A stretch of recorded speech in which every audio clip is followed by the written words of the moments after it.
കഥയാണ്. 1990കളിലെ ഇന്ധനക്ഷാമവും ഗ്രാമീണ ജീവിതവും ബാങ്ക് ബാധ്യതകളെയും ചുറ്റിപ്പറ്റിയാണ് ഈ കഥ നടക്കുന്നത്. കരസാമി എന്ന നമ്മുടെ നായകൻ ഒരു കള്ളനാണ്. എന്നാൽ പിന്നീട് മോഷണം ഉപേക്ഷിച്ച് ഭാര്യ സെല്ലിയുമായി സമാധാനമായി ജീവിക്കാൻ കര തീരുമാനിക്കും.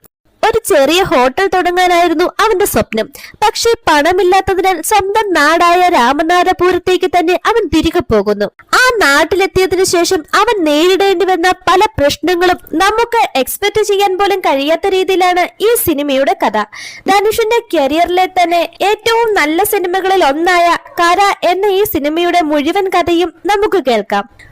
മൂവിയുടെ സ്റ്റാർട്ടിംഗ് സീനിൽ കാണിക്കുന്നത് കരസാമി എന്ന് വിളിക്കുന്ന കരയും അവന്റെ റിലേറ്റീവായ മുരുകേശനും ചേർന്ന് MLAയുടെ വീട് കൊള്ളയടിക്കാൻ ശ്രമിക്കുന്നതാണ്.